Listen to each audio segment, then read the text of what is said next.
Arbres menacés d'extinction. On ne résoudra pas la crise climatique sans résoudre la crise de la biodiversité, titrait Libération il y a 2 jours, le 7 septembre 2022. Effectivement, des crises biologiques, notre planète Terre en a connu un certain nombre au cours des 500 derniers millions d'années. On parle de grandes crises biologiques ou de crises de biodiversité. Elles sont au nombre de 5 répertoriées au cours des temps biologiques. Finalement, qu'est-ce qu'une crise biologique? Une crise biologique, pour un géologue, c'est un événement relativement bref à l'échelle de la planète Terre. Quand je dis bref, pour un géologue, c'est quelques millions d'années. Pour rapporter ça évidemment à l'histoire de notre planète Terre. C'est un événement bref qui va toucher toute la planète et qui va conduire à l'extinction d'au moins 75% des espèces de notre planète, qu'elles soient d'ailleurs animales ou végétales. Dans les terres, sur la planète, sur les continents, dans les océans. Et la dernière crise, vous la connaissez tous, c'est la plus célèbre d'entre elles. Son événement était il y a à peu près 65 millions d'années. C'est la crise de l'extinction des dinosaures, avec sans doute pour origine l'impact d'un météorite au niveau de la péninsule du Yucatan, au niveau de l'Amérique du Sud. Et puis il y a eu d'autres crises qui ont été bien plus importantes. La crise Permien-Trias, qui à peu près 250 millions d'années, a conduit à près de 95% d'extinction de la vie sur notre planète. Alors pourquoi on parle des crises? Parce que peut-être qu'aujourd'hui, on parle aussi de crise. Certaines publications scientifiques révèlent que les espèces de vertébrés reculent de manière massive sur la planète Terre aujourd'hui, partout sur la planète, et on vit de notre contemporain une grave érosion de la biodiversité, et qui ont des conséquences importantes pour les écosystèmes, des impacts écologiques, des impacts économiques, mais aussi sociaux majeurs pour notre planète. Alors actuellement, la perte de la biodiversité, les changements dans l'environnement qui y sont liés, sont extrêmement rapides et plus rapides qu'à aucune autre période de notre, de notre ère, c'est-à-dire de l'humanité.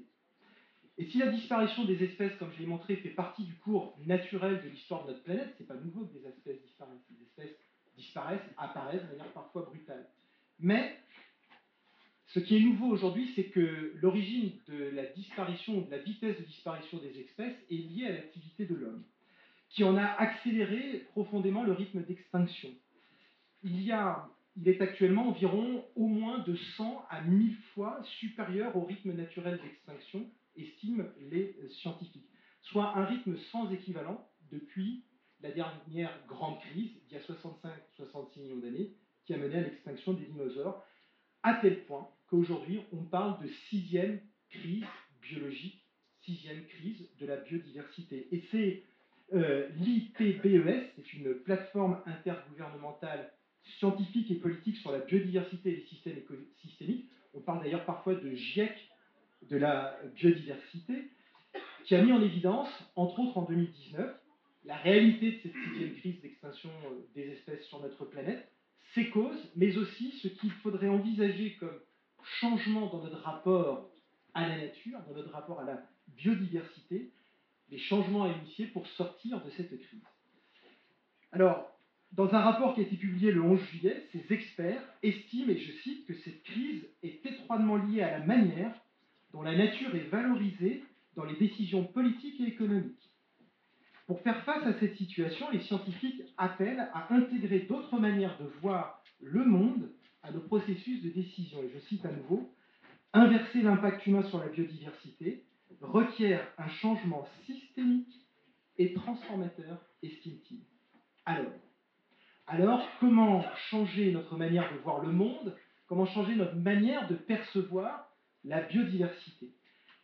Ça interroge finalement la valeur que nous pouvons peut-être donner à cette biodiversité. On entend parfois dire qu'on ne défend la beauté du monde que si on la rencontre. Et si les arts étaient une clé de lecture du monde complémentaire à la science? Et si les arts, la culture, était une façon joyeuse de communiquer la science? Les arts et les sciences peuvent sembler parfois se construire par des approches qui nous semblent radicalement différentes, voire même opposées, mais est-ce qu'il ne s'agirait pas là tout simplement d'apparences trompeuses? Car les principes et les démarches scientifiques et artistiques ont finalement pour origine commune une curiosité sans limite pour le monde ou les mondes qui nous entourent. Alors pour aborder ces sujets passionnants, nous avons l'immense plaisir d'accueillir un grand spécialiste de la biodiversité, Philippe Grandcolat, bonjour. Bonjour. Et bienvenue. Vos travaux sont dédiés à la systématique et à la biologie évolutive des insectes, l'exploration du vivant via des approches comparatives et phylogénétiques. Vous allez pouvoir nous expliquer dans un instant de quoi il s'agit. Vous avez travaillé dans un laboratoire d'éthologie et de biologie de l'évolution de l'Université de Rennes 1, je crois qu'il était associé au CNRS, et puis rejoint un laboratoire de systématique et évolution du Muséum.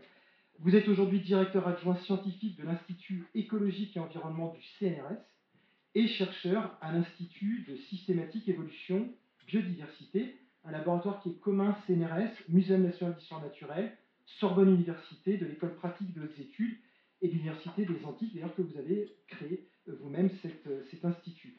Merci beaucoup Philippe Grandcolat de votre présence sur ce plateau et avec notre assemblée. Juste peut-être avant de plonger dans notre premier sujet, est-ce que vous pourriez expliquer pour les non-spécialistes de quoi s'agit-il quand on étudie la systématique?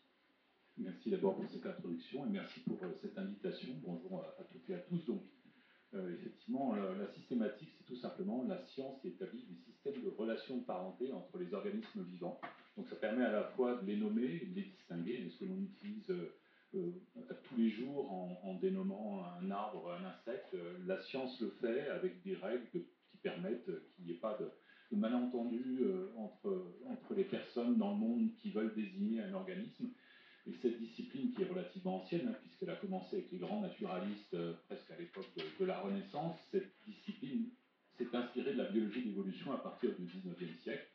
Et aujourd'hui, bien sûr, elle reconstruit les arbres de relations de parenté, beaucoup d'ailleurs basés sur des critères moléculaires qui permettent d'avoir une vision non seulement organisée du vivant, mais aussi de comprendre la manière dont il s'est diversifié, puis la manière dont il continue à évoluer.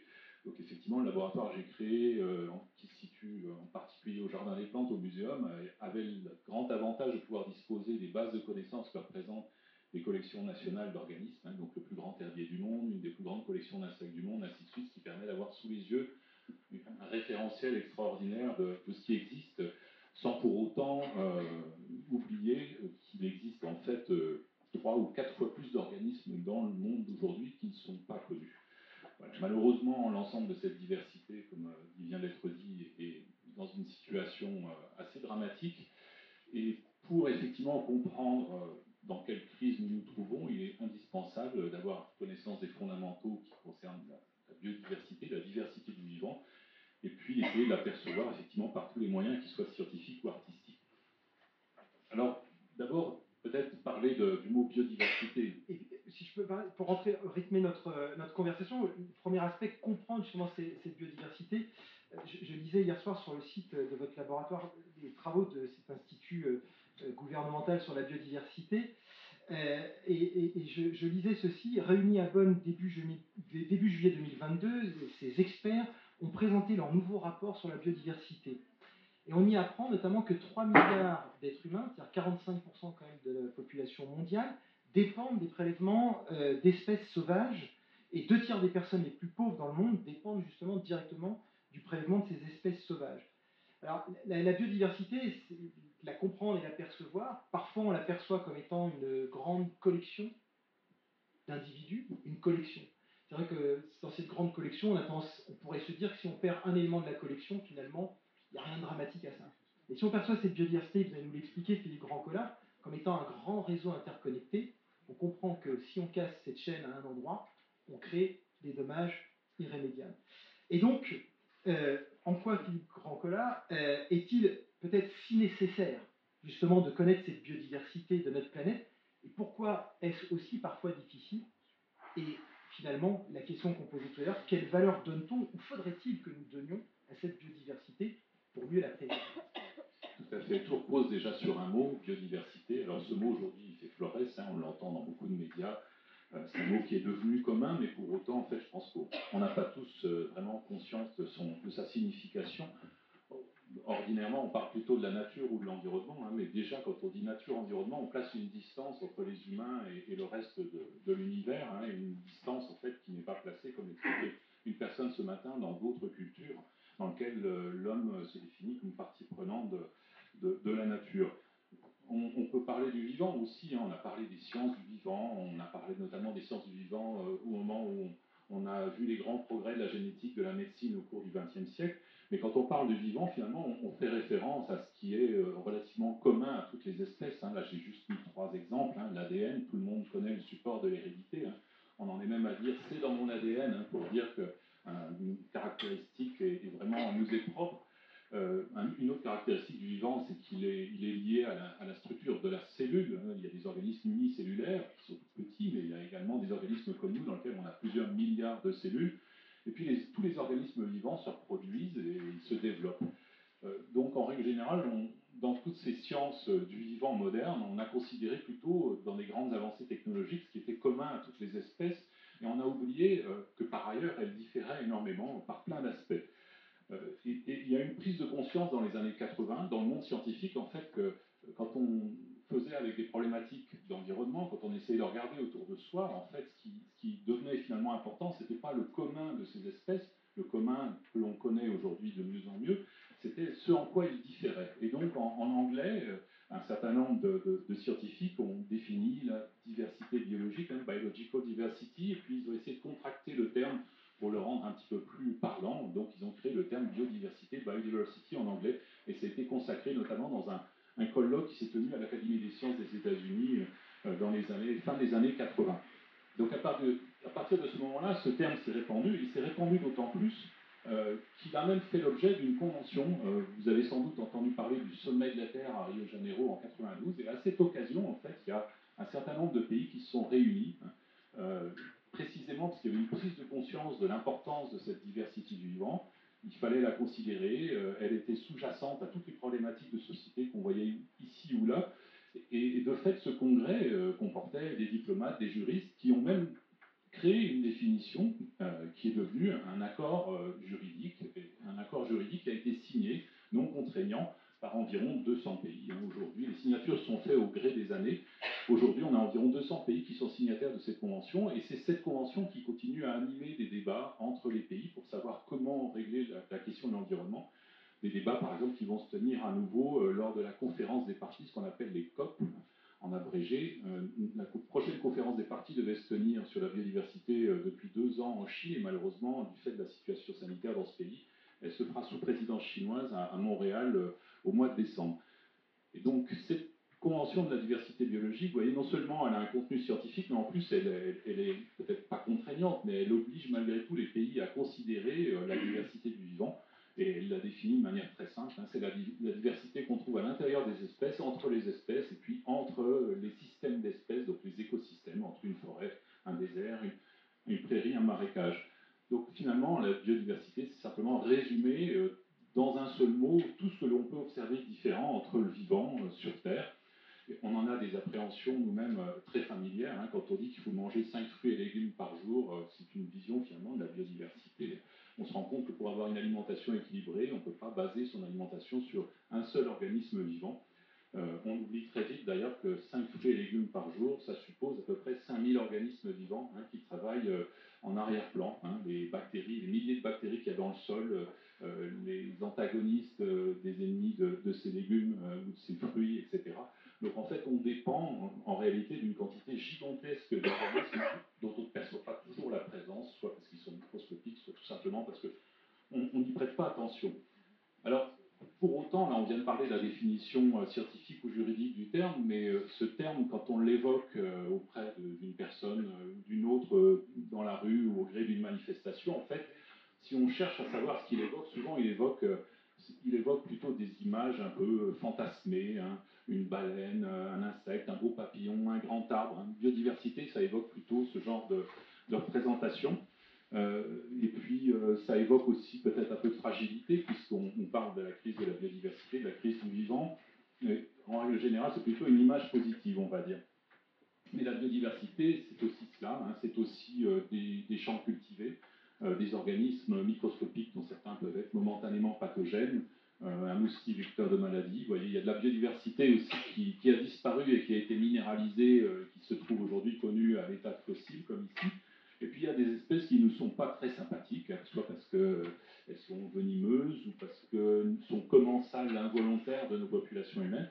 Et puis bien sûr, au sein de la diversité biologique, il y a aussi nous, les humains, une espèce de primate qui s'est diversifiée et qui aujourd'hui occupe du globe terrestre de manière un petit peu plus envahissante que les autres espèces vivantes.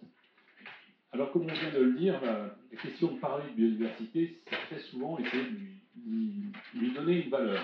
On parle de la valeur de la biodiversité parce que dans notre esprit humain, quelque part, considérer quelque chose, ça revient à lui donner une valeur, à lui donner une importance. Si un objet, un paramètre, un état ne nous semble pas important ou on ne lui donne pas de valeur et on ne le considère pas.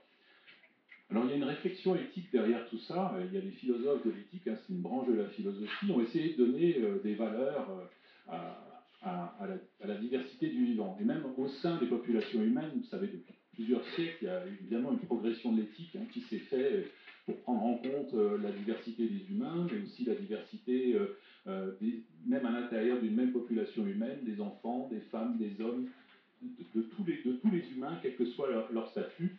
Et cette démarche a progressé jusqu'au point où on en est aujourd'hui, encore très imparfait, et cette démarche, pour le moment, est purement anthropocentrique, c'est-à-dire que cette démarche de valeur, en règle générale, dans l'esprit commun, ne concerne pas le reste du vivant.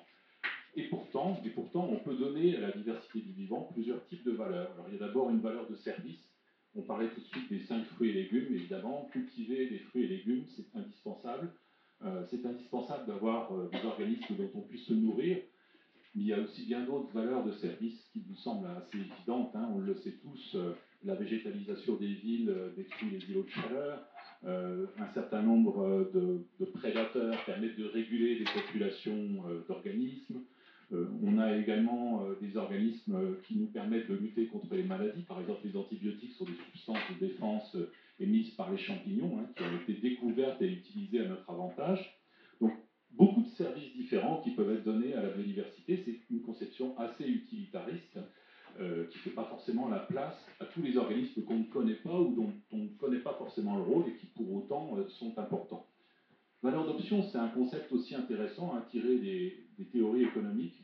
Il s'agit là de toutes les valeurs que peut avoir la biodiversité, mais qui ne sont pas connues aujourd'hui. Toutes les fonctions que peut avoir la biodiversité, qui ne sont pas connues aujourd'hui, soit parce que le monde évolue et ce qui est utile demain ne l'est peut-être pas encore aujourd'hui, tout simplement parce qu'on ne connaît pas tous les organismes vivants. Donc c'est une excellente raison aussi de préserver le maximum de biodiversité, puisqu'on va préserver en cela des espèces qui nous seront peut-être très utiles seulement demain. Et puis enfin, il y a un type de valeur qui est beaucoup plus difficile à considérer pour l'esprit humain, c'est ce que l'on appelle, les philosophes appellent la valeur intrinsèque. Que vaut une espèce vivante si les humains n'étaient pas présents? Ça, c'est une question qui peut plonger dans des abîmes de perplexité la plupart de nos concitoyens. Et pourtant, effectivement, on peut considérer que nous n'avons pas un droit absolu sur le reste du vivant. Alors, le paradoxe de cette réflexion sur la valeur, qui est une réflexion éthique à la base, c'est qu'elle induit très souvent des conséquences négatives, c'est-à-dire la monétarisation. Si on parle de valeur, on a envie de la chiffrer, et là, on risque de faire des choix en fonction des chiffres que l'on va dégager. Évidemment, ces choix peuvent être des choix à court terme. C'est un peu plus difficile de faire souvent des choix à moyen ou à long terme. Alors, des services rendus indispensables de la biodiversité, bien sûr, il y en a qui sont évidents. On se nourrit de biodiversité. Nous-mêmes, nous sommes de la biodiversité. En notre sein, nous avons plus de bactéries que de cellules de notre propre corps. Vous savez qu'aujourd'hui, un enfant qui naît par césarienne est souillé volontairement auprès du corps de la maman, parce que la césarienne, c'est une opération chirurgicale, donc elle se fait en asepsie, en essayant de ne pas avoir de contamination microbienne. Et l'enfant qui naît, on se rend compte aujourd'hui qu'il doit avoir une partie des bactéries de sa maman pour être capable de se développer correctement, de digérer correctement. Donc on se rend compte aujourd'hui qu'on a absolument besoin de ces microbes qu'on a en nous. Alors quelquefois, un petit déséquilibre et certains prennent le dessus, on tombe malade, mais on a besoin de cet écosystème de microbes qu'on a en nous. Et puis bien sûr, la biodiversité, c'est aussi tous les écosystèmes autour de nous. Aujourd'hui, on est dans un environnement merveilleux, on a une certaine fraîcheur qui est dispensée par l'évaporation opérée par les arbres qui nous environnent. On perçoit d'emblée que la biodiversité est indispensable à la régulation climatique et fortement biologique. Là, j'ai mis une illustration d'un océan. Vous savez, l'océan, c'est une grosse pompe à carbone dans laquelle notamment le gaz carbonique se dissout. Mais le gaz carbonique piégé dans l'océan est aussi piégé par le plancton, ces petits organismes microscopiques qui se développent qui meurent, qui tombent au fond de l'océan et qui piègent dans les couches de sédiments des quantités énormes de carbone. Un océan vide de vie, en fait, ne serait plus une pompe à carbone satisfaisante. Donc nous avons absolument besoin, à tous ces égards, de la biodiversité. Alors j'ai quand même pris quelques autres petits exemples un peu plus originaux sur les services que nous fournit la biodiversité. Et tout à l'heure, au moment du repas, on a évoqué le rôle des guêpes, parce qu'il y avait une guêpe qui nous tournait autour. Hein. Alors les guêpes, on a l'habitude de les considérer comme ennuyeuses. Hein. Elles viennent troubler nos pique-niques, boulotter nos sandwichs. Et on les considère généralement comme une nuisance plutôt qu'autre chose, alors qu'en fait, elles sont pollinisatrices, hein, au même titre que, par exemple les abeilles, nombreuses abeilles. Hein. En France, on a 1 millier d'espèces d'abeilles, il n'y a pas que l'abeille domestique qui pollinise, bien entendu. Les guêpes nettoient, elles ne nettoient pas que nos pique-niques. Et puis encore plus, récemment par exemple, on a découvert en fait que le tube digestif de certaines guêpes et du frelon en France, en fait, abritait pendant l'hiver, donc les femelles qui hibernent et qui refondent des sociétés au printemps, hein, abritaient des levures. Et en fait, quand ces guêpes et ces frelons viennent mordiller les grains de raisin, elles souillent les grains de raisin avec cette levure, et je vous laisse imaginer ce qui se passe après quand on presse ces grains de raisin. On produit du jus de raisin qui fermentera naturellement grâce à la levure qui a été mise dessus par les guêpes. C'est ainsi que l'on peut faire du vin. Donc sans guêpes, sans frelons, pas de levure et pas de vin, vous voyez. Alors aujourd'hui, bien sûr, hein, les viticulteurs m'objecteront pour stériliser les mous. Hein, les mous sont stérilisés, on réinjecte des levures calibrées de manière à avoir des vins qui soient parfaitement similaires, vous voyez. Mais on n'imagine pas qu'à l'origine, finalement, le vin est né tout simplement parce que les grains de raisin étaient salis par des hyménoptères. Donc vous voyez que les rôles des organismes peuvent se compter par millions, hein, et quelquefois ils sont bien difficiles à imaginer a priori. Un autre exemple concerne les récifs coralliens. Aujourd'hui, on connaît tous les belles images de récifs coralliens, assez propices aux reportages télévisés ou aux vacances de luxe. Ça abrite presque un quart des organismes marins, donc ce sont des endroits prodigieux. Mais quand on vous parle du blanchiment des récifs coralliens sous l'influence de la température ou de l'acidité de l'eau, ça évoque un drame, un cauchemar, hein, au plan d'une perte de patrimoine. Mais ce que l'on sait, c'est que les récifs coralliens en fait ont bien d'autres fonctions. Hein. Aujourd'hui, en fait, on a découvert à plusieurs égards qu'ils produisent une molécule, dont vous verrez le nom, hein, le DMST, qui en fait a un rôle dans la régulation de formation des nuages. Donc en fait, au même titre qu'une forêt produit l'évaporation et des nuages au-dessus d'elle, un récif corallien produit également des nuages. Donc vous voyez, la régulation climatique passe pas forcément uniquement par les organismes emblématiques que l'on considère d'ordinaire. Et puis enfin, les récifs coralliens, c'est aussi une splendide barrière, on appelle ça des barrières de corail pour cause, hein, et ces barrières en fait protègent entre 100 à 300 millions de personnes dans le monde des vagues traîtresses ou des tsunamis. Donc autrement dit, un récif qui blanchit, hein, dont les algues symbiotiques, parce que les polypes des coraux en fait vivent en association avec des petites algues. Ces algues sont très sensibles à la température et à l'acidité de l'eau. Donc quand l'eau se réchauffe et s'acidifie avec le gaz carbonique dissous, ça tue les algues, les coraux meurent, ça devient un tas de cailloux qui est brisé par les vagues, et les populations qui se trouvent en situation littérale peuvent être victimes de catastrophes. Donc vous voyez, derrière tous ces organismes vivants, il y a à chaque fois énormément de raisons de leur conférer une valeur, même de manière purement anthropocentrique. Alors en plus, cette valeur, comme je le disais au départ, on ne les connaît pas toutes, tout simplement parce que c'est...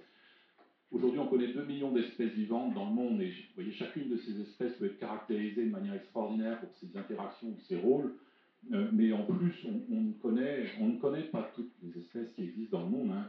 Aujourd'hui, par exemple, en France métropolitaine, sur le territoire métropolitain, on a décrit 40 000 espèces d'insectes. Donc vous imaginez, c'est déjà quelque chose d'extraordinaire. Rien qu'en France, on a déjà entre 3 à 5 000 espèces de pollinisateurs. Voilà. Mais à l'échelle du monde, les insectes, c'est plus d'1,2 million espèces, et à chaque fois qu'on va faire une étude dans une forêt tropicale, on en découvre quelques centaines. Donc en fait, on a autour de nous en plus une quantité de vie, hein, qui nous reste à découvrir et dont les fonctions peuvent nous apporter des avantages colossaux dans le futur.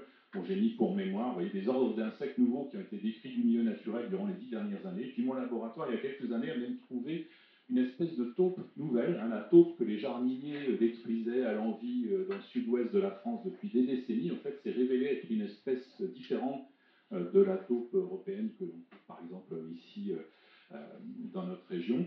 Et la taupe d'Aquitaine, ma foi, avait évolué de manière séparée de la taupe européenne depuis à peu près 2 à 3 millions d'années, hein, et elle se distingue assez bien par pas mal de caractères. Vous voyez comme quoi, finalement, même un petit mammifère comme ça, qui est bien connu des personnes, en fait, a pu pendant des années échapper à notre regard.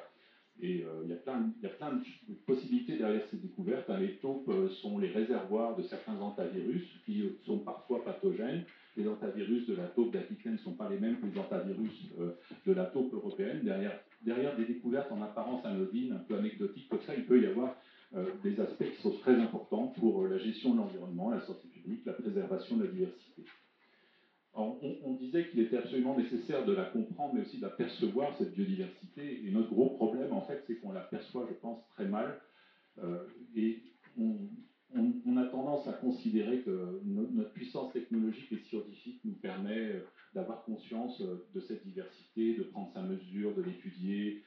En réalité, on s'aperçoit constamment dans les problématiques que l'on a au sein de la société qu'il y a plusieurs dimensions qui nous échappent et qui nous portent tort. Alors tout d'abord, ça paraît être une banalité de dire qu'une partie de cette diversité est microscopique. Dans un petit centimètre cube, dans un dé à coudre de sol là, que l'on pourrait prélever dehors, là, vous avez déjà plusieurs millions de bactéries et plusieurs milliers d'espèces différentes de bactéries. Et encore, c'est un chiffre, une estimation très basse. Je disais 40 000 espèces d'insectes en France, dont beaucoup sont quand même assez petits. Tous ces organismes de très petite taille, on ne les voit pas et on a tendance à considérer avec l'irruption de l'hygiène pasteurienne et depuis le début du siècle que finalement les microbes, on se porte mieux quand il y en a moins. Donc il suffit de se laver les mains et plus de microbes et la vie est belle. La réalité est un peu différente. Un autre aspect de la biodiversité, c'est qu'elle évolue. Alors, quand on parle d'évolution, souvent on pense à des phénomènes au très long cours. On va voir qu'en fait ça peut aller très vite et ça peut nous porter tort, au contraire nous avantager. Et puis enfin, on le disait au départ, la biodiversité c'est une histoire de lien. Et aucun organisme n'est seul et n'est indépendant. Alors déjà en termes de biodiversité microscopique, je disais tout à l'heure, autant de bactéries dans notre corps que de cellules de notre propre corps. Donc quelques kilos de bactéries, plus petites que nos cellules, malgré tout, mais très importantes. Une centaine d'espèces sur nos mains, même quand elles viennent d'être lavées soigneusement avec du savon. Et la plupart d'entre elles sont indispensables. Alors même constat pour tous les êtres vivants, évidemment, au-delà des humains. On parlait d'évolution. L'évolution, ça évoque des images dinosaures, hommes préhistoriques, des événements à l'échelle du million d'années. En réalité, on s'aperçoit que l'évolution, c'est à chaque événement de reproduction. Vous savez, à chaque événement de reproduction, il y a un père et une mère dans la plupart des organismes qui mélangent leurs gènes et les descendants sont différents. Nous-mêmes, nous transmettons entre 100 à 150 mutations à nos enfants, à chaque fois que nous avons des enfants. Il y a une étude récente qui a été faite, qui est très intéressante, entre les Pays-Bas et le Royaume-Uni, qui a montré que les petites mésanges, quand on les nourrit avec des mangeoires, en fait, en quelques années, quand les mangeoires sont différents dans les différents pays, le bec des mésanges change de forme de manière génétique. Et donc les mésanges ont évolué sous la pression de sélection de nos mangeoires en l'espace de quelques années. Donc vous voyez, ce que l'on pense arriver dans des millions d'années, on arrive à le générer par accident sous nos yeux en quelques années. Et puis il y a d'autres événements d'évolution dont on parle tout le temps sans se rendre compte qu'il s'agit de cette évolution que l'on porterait toujours d'habitude avec des dinosaures ou des hommes préhistoriques. C'est toute l'évolution des organismes pathogènes. On a parlé par exemple d'antibiorésistance, des bactéries qui acquièrent la capacité à détoxifier certains antibiotiques et qui de fait continuent à nous rendre malades même quand nous prenons des antibiotiques en traitement. Mais il y a également, vous avez tous entendu parler des variants du SARS-CoV-2, le virus qui nous rend malade de la Covid-19, il évolue par mutation sur un de ces 35 000 nucléotides. Et à chaque fois que ce virus évolue un petit peu, évidemment, on craint qu'il ne change de caractéristique ou qu'il échappe à la protection que nous confèrent les vaccins. Donc des phénomènes d'évolution, vous voyez, on en a tout le temps, mais on a du mal à mettre dans la même sac, finalement, une très belle histoire sur l'évolution des dinosaures et puis l'évolution du SARS-CoV-2, et pourtant c'est le même phénomène. Et évidemment, il nous impacte directement. Quand on sélectionne des animaux domestiques pour des caractéristiques qui nous intéressent, de la même manière, on utilise l'évolution biologique comme un moteur. Et puis enfin, la biodiversité interactive, on vient de le dire, on a tous des microbiomes, on a tous des microbes en nous, dont les fonctions sont indispensables. La plupart des arbres que vous voyez ici autour de nous ont des champignons qui sont fixés sur les racines, qu'on appelle des mycorhizes, et qui leur permettent de se nourrir correctement. Donc l'arbre et le champignon échangent des nutriments qui ne sont pas les mêmes, parce que l'un et l'autre n'ont pas la même capacité à les générer. Et puis enfin, vous avez tous à l'esprit l'image de l'abeille qui butine une fleur, et on vient de le dire, il y a plusieurs milliers d'espèces d'insectes en France, mouches, papillons, abeilles ou autres hyménoptères, qui sont capables de transporter le pollen d'une fleur à une autre, et donc de contribuer à la reproduction de ces plantes. La plupart des plantes sont absolument tributaires de ces pollinisateurs. D'ailleurs, même un champ de colza, même un champ de colza auto-fertile, en fait, gagne presque 30% de productivité en présence de pollinisateurs. Et donc, voilà, ce sont des auxiliaires dont on aurait tort de se passer. Et puis enfin, on parlait des récifs coralliens. Un polype, l'animal élémentaire du récif corallien, il dépend absolument des algues pour se développer. Les algues meurent, le récif blanchit et meurt. Donc vraiment, tout vivant est dépendant d'interactions de ce type. On a présent à l'esprit celle qu'on voit tout le temps, des abeilles sur des fleurs, on le voit sans arrêt. Une ruche, c'est 40 000 individus. Les abeilles passent la majeure partie de leur temps à voyager de fleur en fleur, donc on aurait des difficultés à ne pas le percevoir. Mais évidemment, les champignons sur les racines des arbres, les microbes que nous avons en nous, les algues dans les coraux, ça on ne les voit pas et on les oublie. Voilà, donc vous voyez ces différents éléments de la biodiversité, cet aspect microscopique, cet aspect évolutif ou cet aspect d'interaction. On a bien du mal à le garder présent à l'esprit. Quand on le rappelle en évoquant tel ou tel exemple, on se rend compte rationnellement que ça existe, mais c'est quelque chose qu'on a du mal à prendre en compte au quotidien quand on a des actions concernant cette diversité biologique. Alors on parlait de crise, malheureusement, on est dans une situation qui a été diagnostiquée effectivement par la plateforme IPBES, qui est l'analogue du GIEC, donc c'est simplement des scientifiques qui sont nommés dans une assemblée et qui travaillent pendant plusieurs années sur une évaluation en reprenant toute la littérature scientifique disponible, ce qu'on appelle des expertises scientifiques collectives. Donc on peut les remercier de ce travail. Moi j'ai assisté en tant que représentant du CNRS à la dernière réunion IPBES à Bonn en Allemagne au début du mois de juillet. C'est un travail colossal qui a été réalisé pendant 4 ans par des personnes, des scientifiques qui ont mis de côté leur activité quotidienne pour synthétiser toute la littérature et nous la donner à nous, donc tous autant qu'on est, en partage. Et en fait, en 2019, il y avait une grande réunion à Paris qui a diagnostiqué 5 causes à la crise de biodiversité telle qu'on la vit actuellement. La conversion des milieux, tout le monde sait que les forêts disparaissent, les forêts tropicales disparaissent, mais pas seulement. Et elles disparaissent aussi parce qu'on extrait du bois notamment, mais c'est la même chose en ce qui concerne la pêche et la surpêche. Aujourd'hui, 33% des stocks de poissons sont en surpêche dans le monde. Il y a à peu près 20% des poissons pêchés qui sont pêchés de manière illégale dans le monde. Donc on est vraiment dans des situations qui sont très loin des situations régulées que l'on connaît autour de nous, dans l'espace européen notamment. Et puis, il y a toutes les questions de pollution. Aujourd'hui, la quantité de pesticides utilisés dans le monde va toujours croissant. Elle est dans une situation qui est absolument phénoménale de ce point de vue-là. Le changement climatique, bien entendu, il a autant d'effets négatifs sur la biodiversité que sur nous-mêmes qui en faisons partie. Vous voyez bien que les arbres souffrent de la sécheresse, les oiseaux meurent également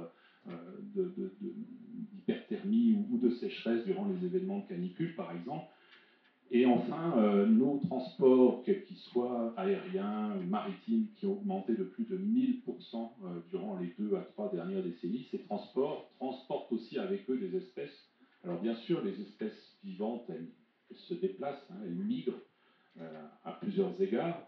Pendant les siècles passés, il y a eu des apports, il y a eu des espèces exotiques qui ont été amenées. Par exemple, vous ne savez peut-être pas que le lapin, qu'on considère comme un animal parfaitement naturel dans nos environnements, n'existait absolument pas dans la partie nord de la France avant que des seigneurs au Moyen Âge ne les importent pour constituer des garennes récréatives. Donc vous voyez, le lapin, c'était en son temps une espèce exotique envahissante. Le problème aujourd'hui, c'est que ce n'est pas seulement quelques seigneurs qui déplacent des espèces exotiques, c'est l'ensemble de nos transports. Et chaque année, on a des milliers d'espèces qui se baladent d'un bout à l'autre du globe et qui nous posent parfois de gros soucis. Par exemple, comme le moustique tigre, dont vous avez appris peut-être aujourd'hui. Ce moustique exotique occupe maintenant à peu près les 3/4 du territoire français. Et les premiers cas de vection de maladies tropicales sont apparus spontanément, notamment dans le sud de la France. Donc cette crise, elle est vraiment à prendre au sérieux et malheureusement elle est beaucoup moins citée très souvent dans les médias que la crise crise climatique. Alors les deux sont évidemment en forte interaction. Et on a une situation qui est assez terrifiante du point de vue de la disparition des milieux. Chaque année, 10 millions d'hectares de forêts tropicales qui disparaissent. Les zones humides qui sont supprimées à 80% depuis le début de l'ère industrielle. Quand on parle des zones humides, on pense à des marécages miasmatiques dangereux. Mais les zones humides, ce sont les mares, les tourbières, les ruisseaux que nous avons autour de nous, qui servaient de réserve d'eau, qui permettaient aux nappes phréatiques de se reconstituer, qui stockaient le carbone, etc. Ces zones humides continuent à disparaître à grande vitesse, même sur le territoire français métropolitain. Et puis enfin, il y a aussi les mangroves, vous savez, ces forêts qui se trouvent au bord de la mer, en fait, disparaissent et changent les traits de côte, tout simplement parce que très souvent, ces milieux littoraux sont réservés à la culture, notamment de crustacés, dans des pays tropicaux. Alors vous me direz, mais quelles conséquences à ces changements dramatiques? Il y en a beaucoup. Les sols, par exemple, un sol, c'est biologique. Dans un sol, on a l'habitude de voir qu'une masse de terre et d'éléments minéraux. Dedans, il y a plein d'éléments organiques, il y a plein d'organismes. Dans chaque centimètre cube de sol, je vous disais, plein de bactéries, de champignons, plein de petits arthropodes, de petits insectes microscopiques. Sans ces organismes, le sol meurt et il n'est plus capable d'intégrer suffisamment de matière organique pour que les plantes puissent se développer. Alors bien sûr, on peut mettre des engrais, on le fait, mais ça ne suffit pas. Et actuellement, on a à peu près 40% des sols arables, c'est-à-dire cultivables dans le monde, qui sont fortement dégradés. Même le Corn Belt américain, qui est un peu l'équivalent de la Beauce en France, à son premier horizon aujourd'hui qui est quasiment disparu. Donc du coup, la productivité agricole plafonne, notamment aussi avec la disparition des pollinisateurs. J'en parlais tout à l'heure, plus d'abeilles, 30% en moins de production sur le colza, sur la plupart des variétés. Et puis tout ce qui est coût supplémentaire, évidemment, s'envole dans ces régions-là. Et puis, on a une autre circonstance aussi qui, malheureusement, s'est rappelée à nous récemment, y compris sur le territoire métropolitain. Dans des conférences, je dis très souvent qu'il y a un quart et bientôt presque 2 tiers des humains qui sont sous stress en eau. Alors, quand on dit ça, ordinairement, tout le monde soupire en pensant, oh là là, les pauvres, ils vont beaucoup souffrir. Et puis, une fois la conférence terminée, on oublie et on s'est aperçu qu'on allait beaucoup souffrir, nous aussi, en France, dans certaines circonstances. Donc, ça concerne des territoires qui ne sont pas désertiques ou subdésertiques, mais également des territoires qui sont très proches de nous. Et puis, il y a aussi un élément qui a été expertisé par la Fondation pour la recherche sur la biodiversité, dont je fais partie, et puis par l'IPBES en 2019-2020. C'est la quantité de maladies émergentes également qui apparaît depuis le début du XXe siècle et qui va croissant. Tout simplement, c'est un effet mécanique de la destruction des milieux naturels, notamment des forêts. Quand vous morcelez des forêts, vous augmentez la surface d'échange et vous mettez en contact des populations humaines avec des animaux qui sont dans la forêt. Exactement comme chez nous, les animaux sortent de la forêt pour aller se nourrir dans le champ de maïs d'à côté. Ça se produit également en Asie, ça se produit en Afrique, en Amérique du Sud. Ça se produit également chez nous, quand les rongeurs qui ne sont pas pourchassés par les renards sont libres de se balader et viennent nous transmettre leur tic et la borrelia, la maladie qui cause la maladie de Lyme chez les humains. Et des maladies de ce type, il en est apparu une quantité considérable durant les dernières décennies. On l'oublie très rapidement. Par exemple, si on en parle à propos de la Covid-19, dont la cause n'est pas bien connue, puisque c'est très récent, évidemment. On en parle aussi à propos du SRAS, du premier SRAS, à propos du MERS, à propos du virus Ebola, à propos du sida aussi. On oublie que le sida, c'est une maladie qui est apparue non pas en 86 quand on a découvert son virus, mais au début du XXe siècle. Et que c'est une maladie qui cause encore beaucoup de morts dans le monde et qui est issue de primates vivant dans des milieux naturels qui ont été fragmentés et qui ont permis un contact avec les populations humaines. Donc vous voyez les conséquences de cette dégradation et de cette perte de biodiversité, elles sont multiples et elles sont inquiétantes. Alors je vais peut-être laisser...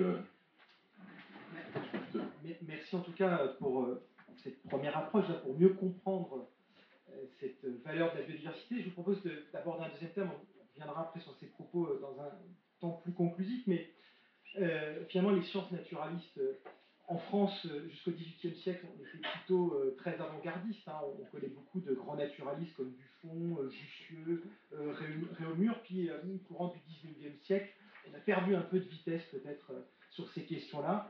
La culture scientifique, elle existe évidemment dans notre pays, mais elle est peut-être un peu moins présente que dans certains pays anglo-saxons. Mais néanmoins, je vous invite à relire ensemble notre charte de l'éducation artistique et culturelle, puisque elle nous rapproche, je crois, dans certains de ces articles, à la fois des objectifs de la formation des jeunes à la démarche scientifique, un préalable évidemment nécessaire pour appréhender le monde et les enjeux contemporains que vous venez d'évoquer avec toute leur complexité.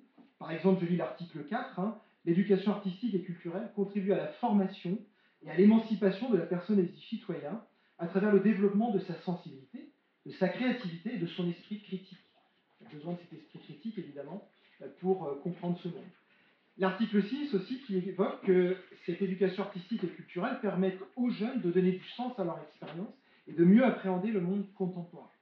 Alors, peut-être, Philippe Brancolard, en quoi notre relation justement à la nature, à la biodiversité que vous avez décrit, aussi surprenante que vous avez pu nous montrer dans un certain nombre d'exemples, eh bien, comment cette relation peut contribuer au développement à la fois de notre sensibilité, mais aussi notre créativité, notre esprit critique, et puis finalement, ça pose la question de comment réussir, ou bien réussir, à éduquer à l'environnement et à la biodiversité, en tout cas pour inverser la tendance que vous avez présentée tout à l'heure. Effectivement, on est dans une situation d'urgence, donc en plus, on s'aperçoit un peu aujourd'hui, un peu tardivement, qu'on devrait avoir une vision un peu plus rapprochée sur la biodiversité, et évidemment, cette vision, on devrait déjà la communiquer aux personnes jeunes, qui sont en cours de formation et qui vont avoir ces fondamentaux et qui vont pouvoir gérer cette situation.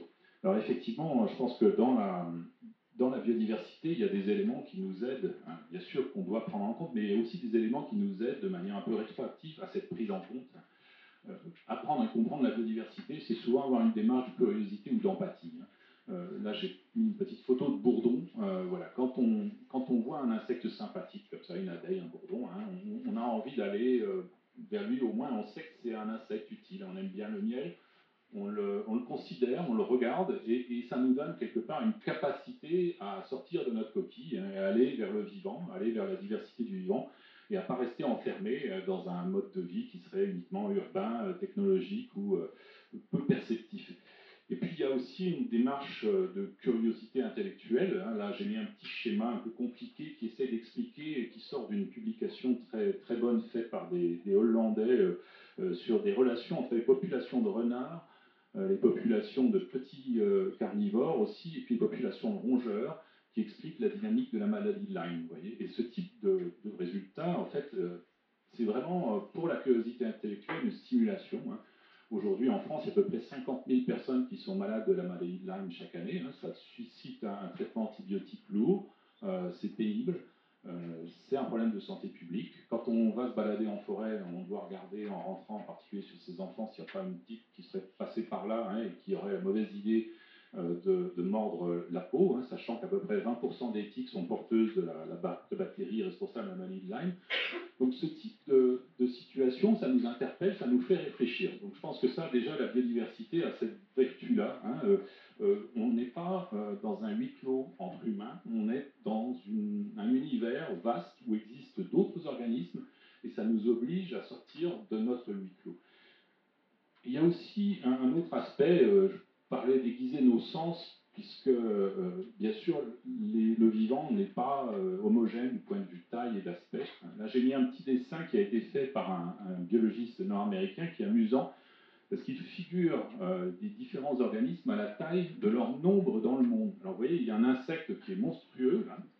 Il y a un acarien ici qui est assez gros, et puis en fait les vertébrés sont tellement petits qu'on ne les voit pas, parce qu'il y a 7000 espèces de vertébrés dans le monde, pardon, 7000 espèces de mammifères dans le monde, et puis 1 million d'espèces d'insectes, et les nombres sont à l'avenant. Donc ce genre de représentation, ça nous oblige à porter un regard différent sur le vivant au quotidien. Si on se penche un peu sur la végétation alentour, on va voir quelquefois des insectes pas très courants, un peu plus petits, avec des formes étranges. Ça nous oblige aussi à admettre plusieurs manières d'être, à ne pas considérer que finalement ce qui est humain ou proche des humains, des primates ou d'autres mammifères, finalement c'est la norme dans le monde et c'est la seule chose à considérer. Et puis enfin, la biodiversité, étant donné qu'on est un primate qui vit dans un milieu naturel à l'origine, au plan biologique, on en a besoin pour se sentir bien. Je pense que même les plus citadins de nos concitoyens, en fait, auront du mal à prétendre qu'ils ne se sont pas sentis bien un jour dans un jardin, même si c'est un parc urbain, hein, qu'ils ne se sont pas sentis bien devant un massif de fleurs ou sous un arbre. Voilà, on a tous besoin de cet environnement et les études de psychologie montrent que, bien évidemment, c'est un mécanisme qui nous est indispensable. Je me suis amusé à chercher des petits logos sur le bien-être dans des bibliothèques de logos, vous voyez, dans des logiciels informatiques. Et en fait, tous les petits logos en question montrent des plantes et des feuilles, etc. Parce qu'on ne conçoit pas de bien-être sans une plante ou sans un arbre. C'est une réalité biologique et ça, de ce point de vue-là, la biodiversité, voilà, nous oblige non seulement à sortir de notre coquille, mais elle nous fournit aussi en retour une capacité à nous sentir bien et à envisager finalement la réalité et à la gérer un peu mieux. Alors, comment éduquer à la biodiversité? Évidemment, il faut d'abord faire connaître des fondamentaux. On parlait tout à l'heure d'ADN, de cellules, de reproduction, mais il y en a bien d'autres, ceux dont je viens de vous parler, l'évolution, la vie microscopique ou les interactions entre organismes. Si on n'a pas ces fondamentaux-là, qui devraient être acquis normalement à l'école, au collège et au lycée, évidemment, quand on devient adulte, ça devient, c'est pas forcément un élément de notre culture, ça devient quelque chose qu'on doit acquérir sur le tard, si je puis dire, de manière quelquefois un peu moins facile. C'est indispensable d'avoir ces fondamentaux et aujourd'hui on est dans une situation où on a de plus en plus besoin de les transmettre. Vous avez vu qu'il y a un séminaire gouvernemental qui a permis d'appréhender le changement climatique. Moi, dans 3 jours, justement, je serai dans une table ronde avec Valérie Masson-Delmotte sur une nouvelle charte proposée aux journalistes pour parler des questions d'environnement, dans laquelle il y a également la biodiversité.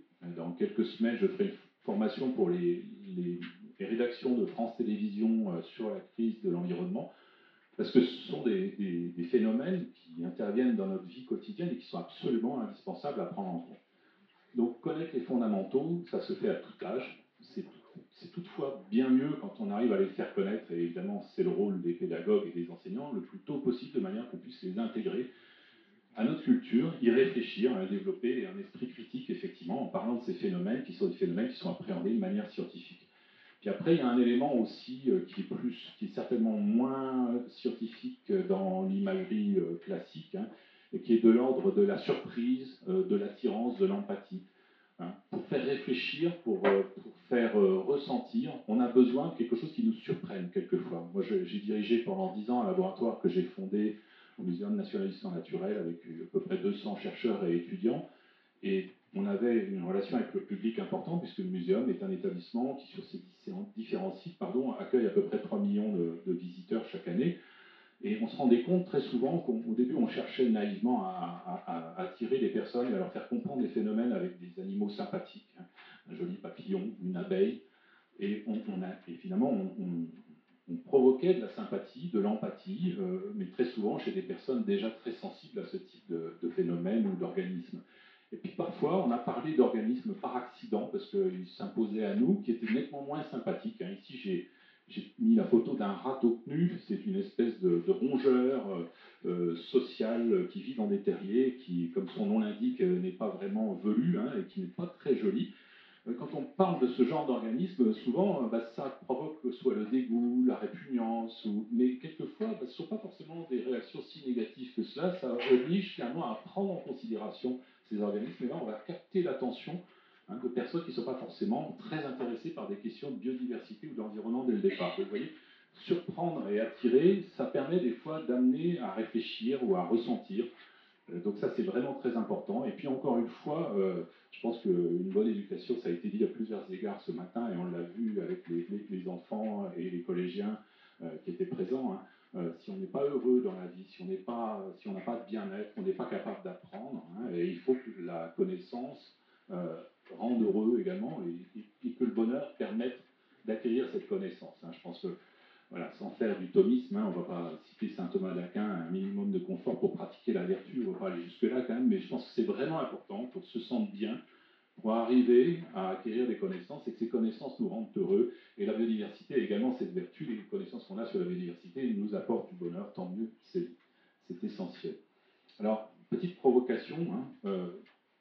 Vous voyez cette image de la cathédrale Notre-Dame en feu. Bon, comme à tout le monde, moi, quand j'ai vu ces images la première fois, ça m'a tordu les tripes. C'est abominable. Et on a l'impression d'une perte terrible, quoi. Et c'est insupportable. Et bien sûr, c'est une perte terrible parce que des cathédrales, il n'y en a pas des centaines, il y en a quelques-unes. Celle-là est unique. C'est vieux en plus, ça a des siècles d'existence. C'est rare.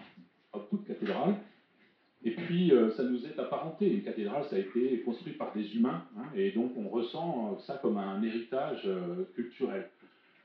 Par contre, si je vous parle du gazé, ici, un petit papillon qui se nourrit de rosacées et qui est en train de disparaître, qui a déjà complètement disparu du Royaume-Uni, qui est en train de disparaître presque aux 2/3 du territoire français métropolitain, bon, on vous dira, bah, c'est bien triste, petit papillon, c'est bête, pourquoi il a disparu, c'est ennuyeux, bon, est-ce que c'est vraiment grave, on ne sait pas, mais voilà, sans plus. Et pourtant, vous voyez, il est unique, ce papillon. Il y a 40 000 espèces d'insectes en France, mais il n'y en a aucune autre qui est comme lui. Il est aussi unique que la cathédrale, en quelque sorte. Mais il est vieux. En fait, quand on étudie l'ADN du gazé, qu'on regarde les divergences par rapport aux ADN des papillons apparentés, on s'aperçoit que le gazé a à peu près 1 million d'années d'existence. Donc on est en train de faire disparaître une petite bestiole qui est apparue il y a 1 million d'années. Et pendant 1 million d'années, elle a vécu à peu près tranquillement jusqu'à ce qu'on arrive. Pour des raisons futiles en plus, je vous rassure. Et puis, le gazé, on peut se dire, il devient rare, mais en même temps, les insectes, ils sont tellement abondants partout. Là, on déjeune de manière très agréable sous un dais, il y a des guêpes qui viennent nous ennuyer, etc. Les insectes, il y en a partout, un de plus, un de moins.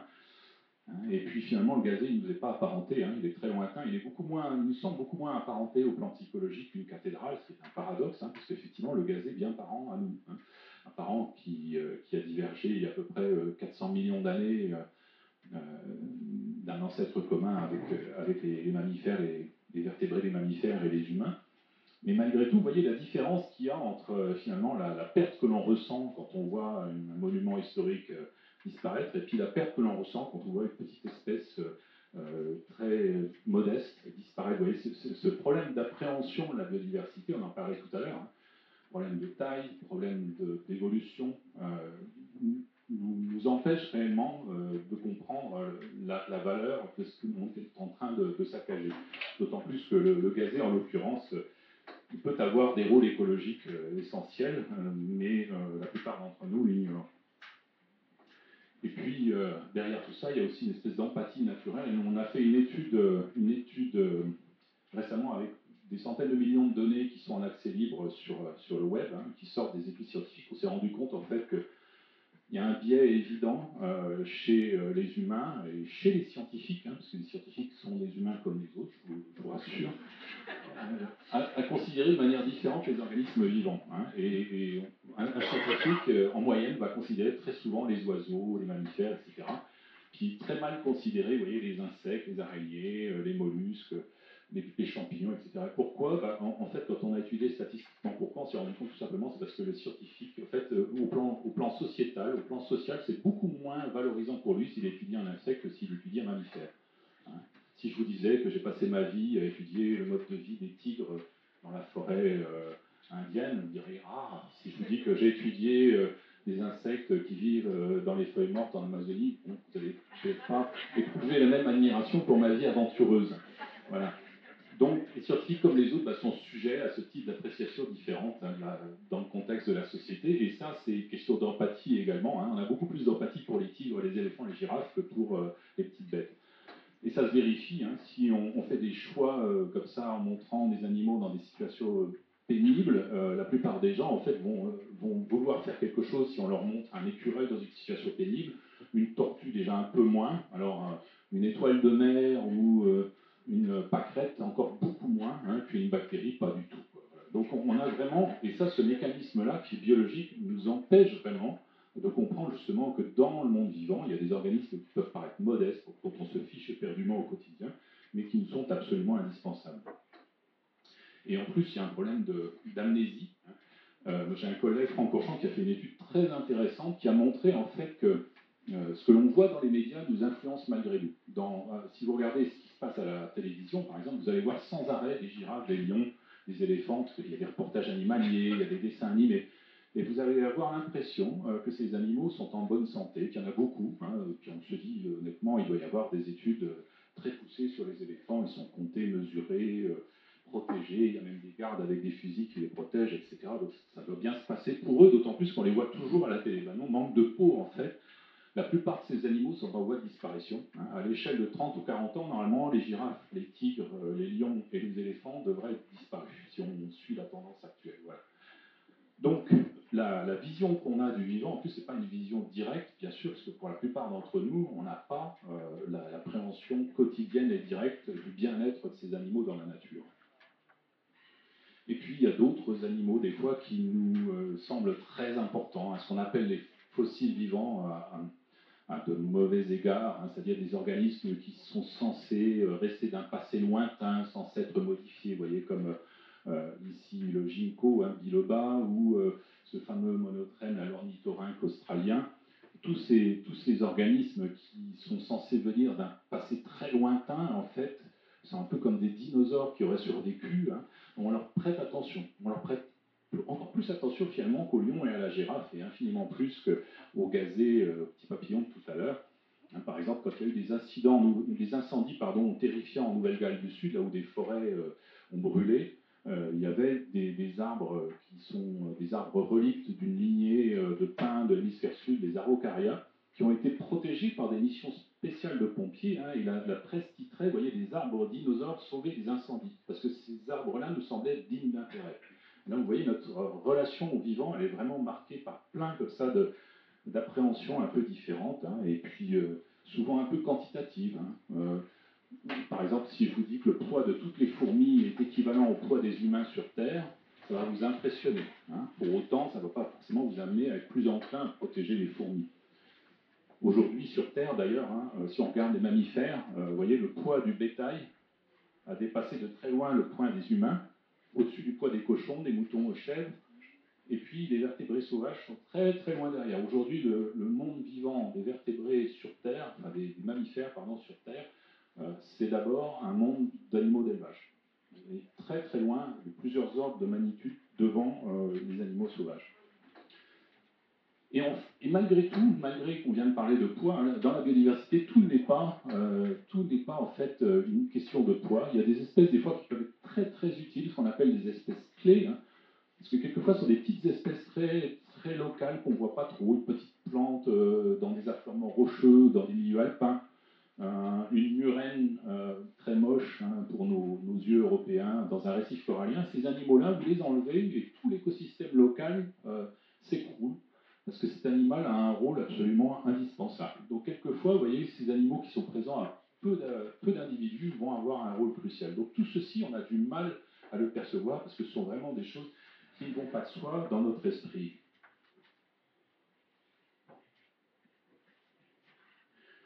Il y a aussi un aspect sur la biodiversité, je pense, dont il faut absolument prendre conscience, c'est sa puissance. Quand on parle du climat et des aléas climatiques, on a peur, parce qu'on sait tous qu'une canicule, une inondation, c'est terrifiant. On a vu les feux, des villes qui disparaissent en feu après une canicule. On a vu des vallées endeuillées par des inondations. On se rend bien compte que c'est terrifiant. Bon, les problèmes de biodiversité, ça nous semble beaucoup plus banal, et puis on se dit toujours qu'on aura les moyens de les gérer. Dans la réalité, on se rend compte qu'on a bien du mal. Par exemple, les sangliers, c'est un problème environnemental qui existe depuis pas mal d'années, lié à tout un tas de causes qui seraient impossibles d'énumérer ici. On pourrait se dire, voilà, c'est un gros animal, il y a plein de gens qui savent faire avec cet animal, en principe, on doit savoir gérer. En France, les tableaux de chasse recensés par les fédérations de chasse et l'OFB, en fait, montrent que de 30 000 par an tués en France en 70, on est passé à 800 000 aujourd'hui. Voilà. Donc, même une population de sangliers en France, on a bien du mal à gérer correctement. Voilà. Les moustiques, on parlait tout à l'heure du moustique tigre qui envahit de nombreux pays, dont la France métropolitaine. Aujourd'hui, c'est plus de 800 000 morts par an par vection dans le monde. Et donc, on a les antibiotiques, on a fait des progrès en médecine extraordinaires, mais il y a toujours énormément de personnes qui décèdent des suites de maladies transmises par une simple piqûre de moustique.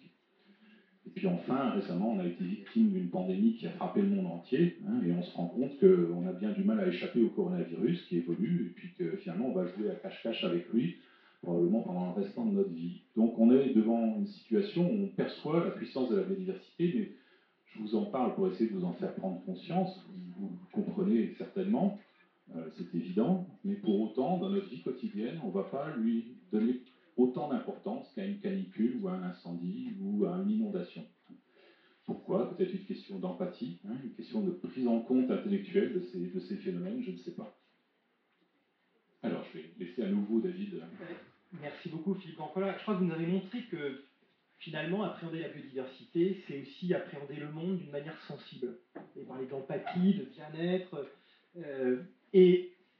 Du coup, continuons peut-être à tisser ce lien, parce que quand on parle d'un rapport au sensible que permet la nature, c'est aussi propice à l'imagination, le monde de l'imaginaire, et donc à l'expression artistique.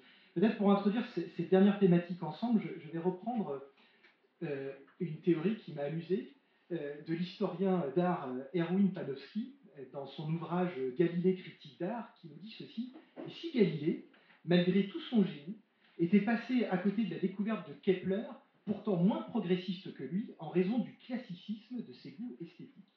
Donc c'est assez amusant parce que vous savez que Galilée a proposé d'adopter un modèle héliocentrique, hein, mais c'est Kepler qui finalement a découvert les fameuses lois de Kepler, c'est-à-dire les relations mathématiques du mouvement des planètes sur leur orbite. Et cette thèse, peut-être, cette hypothèse, nous rappelle que la distinction entre art et science n'a pas toujours été aussi marquée qu'aujourd'hui. On prend l'exemple peut-être de Léonard de Vinci, à travers qui finalement l'art s'est exprimé de manière absolument remarquable en tant que vecteur de la connaissance. Je regardais hier Science grand format sur France 5, mais on essayait de reconstituer le visage de Descartes, par exemple. Le premier médecin qui, au 19e siècle, a redonné un visage en dehors des peintures de Descartes, il a été en mesure de le faire parce que c'était un artiste. C'était un artiste qui savait peindre, qui savait sculpter et qui a pu redonner ça. Donc science, médecin et artiste. Et je terminerai peut-être sur l'introduction de cette dernière thématique avec John Dewey, qui est un psychologue et philosophe américain du 19e siècle, et qui a formulé aussi une théorie selon laquelle art et science ne sont que deux accentuations différentes finalement d'une même expérience humaine, ça revient à notre propos introductif, ou deux branches produites par la même vertu de l'imagination. Alors finalement, ça nous amène à nous questionner sur qu'est-ce qu'une démarche scientifique, en quoi cette démarche scientifique peut-elle avoir des points communs avec une démarche artistique, et à quoi pourrait ressembler une relation fertile entre art et science, peut-être au service d'une meilleure prise en compte de la biodiversité. Oui, tout à fait. En fait, je pense que là encore, on segmente de manière artificielle les éléments de notre vie. Je vous ai parlé du climat, de biodiversité. On est dans un même monde. L'eau des nuages, l'eau qu'il y a dans les arbres ou dans notre corps, dans le sol, c'est la même eau et elle cycle. Et donc, séparer le climat du vivant, c'est une facilité matérielle pour les gens qui étudient ces problématiques, mais en aucun cas, c'est une réalité physique, je dirais. C'est la même chose pour l'art et la science. On se trouve dans des pratiques sociales qui sont un petit peu, qui semblent pourtant très différentes, puis qui sont sanctuarisées dans des espaces différents. L'art, c'est dans des musées, c'est dans des expos, dans des ateliers d'artistes, dans des cinémas, etc. La science, c'est dans des laboratoires. Voilà. On a l'impression que ce sont déjà des mondes différents. Alors moi, ayant travaillé pendant des années au Muséum national d'histoire naturelle, évidemment, je suis dans une situation où je suis un peu entre deux chaises, si je puis dire. Je suis très heureux de cette situation. Bon, je le suis un peu moins quand je suis au siège du CNRS rue Michel-Ange, c'est vraiment, on n'est pas du tout dans on est beaucoup moins dans la médiation et beaucoup plus dans la recherche scientifique pure et simple.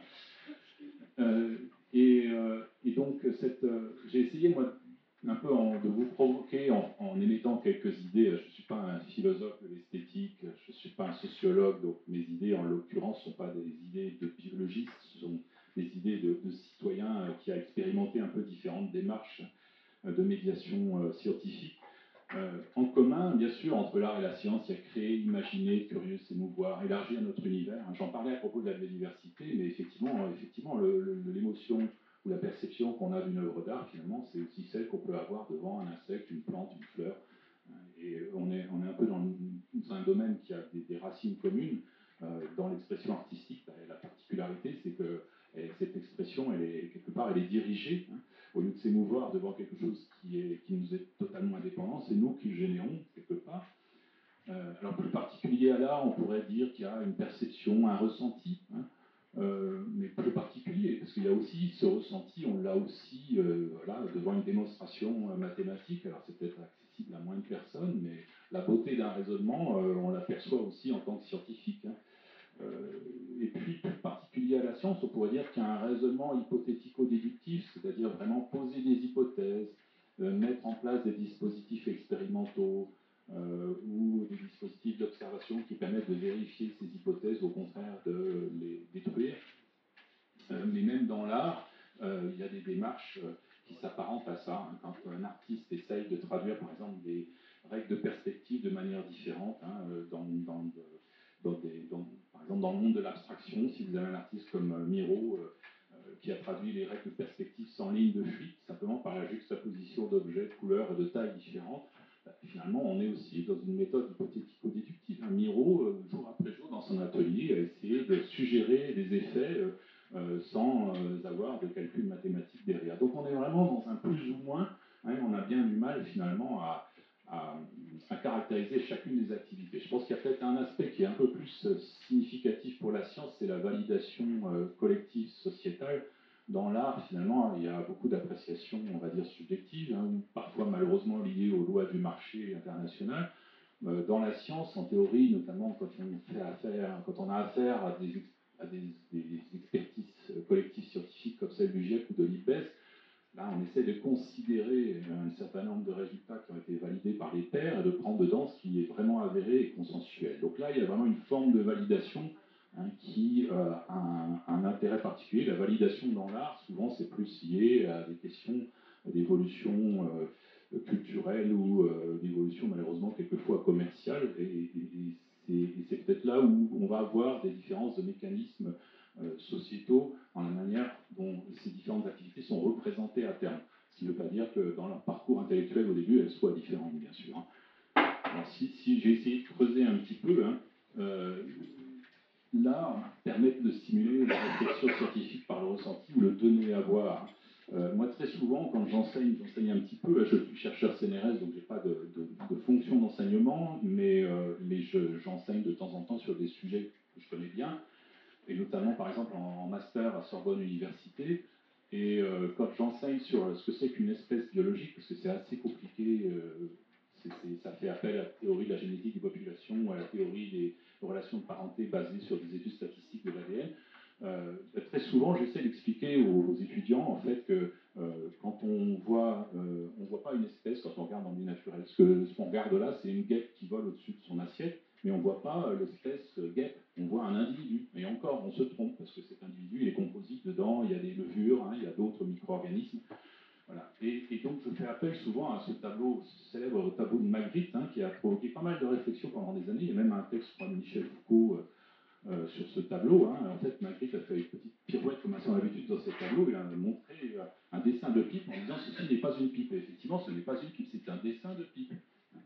Et c'est la même chose quand on nomme une espèce, vous voyez, ou quand on assigne un individu de guêpe à l'espèce guêpe, bah, c'est un nom qu'on lui donne. Mais pour autant, on n'a pas circonscrit la notion d'espèce.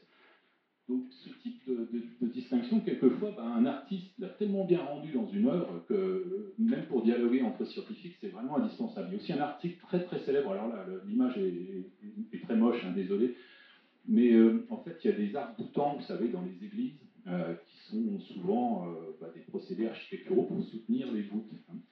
Et donc, ces espèces de hauts, de piliers, hein, qui tendent vers la voûte, en fait, ont une fonction évidente au plan mécanique. Mais les artistes qui ont construit ces églises, souvent, les ont peints, les ont revêtus d'œuvres d'art. Et donc, on a deux biologistes célèbres aux États-Unis, Stephen Jay Gould et Levontin, qui ont produit un article dans les années 70 qui a révolutionné la biologie d'évolution, qui a expliqué en fait que malgré la sélection naturelle, malgré l'évolution, il y a beaucoup de caractères adaptatifs chez les organismes, c'est-à-dire qui sont favorables à leur reproduction et à leur survie, qui ne sont pas forcément issus d'un design volontaire. C'est tout simplement un héritage, hein, dans certains cas, l'héritage des ancêtres, qui dans certains cas a acquis un rôle secondaire. Et pour expliquer ça, dans cet article qui a fait Flores, ils ont pris l'exemple d'un des arcs-boutants dans la basilique Saint-Marc à Venise, pour expliquer en fait que quelquefois on conçoit un objet, et puis secondairement cet objet acquiert un second rôle. Voilà, donc vous voyez, même là, peut-être utile, bien évidemment, à la science, c'est une évidence, mais la question est de trouver quelques exemples. Très souvent aussi, on associe, on combine les émotions. Et moi, je ne connais pas pratiquement un seul grand traité scientifique dont la couverture n'est pas avec une œuvre d'art. Par exemple, ce tableau du douanier Rousseau, on le voit sans arrêt en couverture des manuels d'écologie dans le monde universitaire.